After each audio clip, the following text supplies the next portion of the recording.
dowladda Kenya ayaa waxa ay beenisay war ka soo baxay golaha ammaanka ee qaramada midoobay kaas oo ahaa in ciidamada Kenya ka jooga Soomaaliya qaybtana ka ah howlgalka AMISOM ay ku lug leeyihiin ka ganacsiga dhoofinta dhuxusha iyo sokorta iyagoo ka daabula xeebaha Soomaaliya.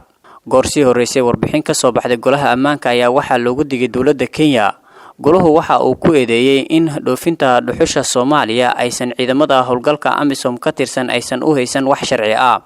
Rachel Omama oo ah xogeynta wasiirka difaaca Kenya ayaa iyadoo warbaahinta la hadlaysay waxa ay sheegtay in eedeyntan ka timid golaha ammaanka ay tahay mid aan sax ahayn ayna habooneed in cadeyn la'aan aan waxba la eedeynin. Bishii November ee sanadkii tagay kulan ay yeesheen golaha ammaanka ee arrimaha Soomaaliya ayaa waxa lagu qeexay dhoofinta dhuxusha ee ciidamada Kenya ka wadaan Soomaaliya.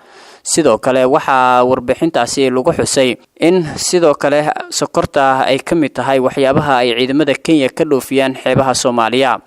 Afayeen koloro u hadlay ciidamada Kenya laguna magacaabay Colonel David Omaya ayaa waxa uu warbixinta golaha ammaanka ku sheegay in ay tahay mid been abuura isagoona yiri Kenya ciidamadeeda waxay u joogaan gudaha Soomaaliya in ay ammaanka wax ka sugan balse ciidamada Kenya Soomaaliya inaan u joogin in ay dhuxusha si sharci darro ugu soo dhoofiyaan xeebaha Soomaaliya.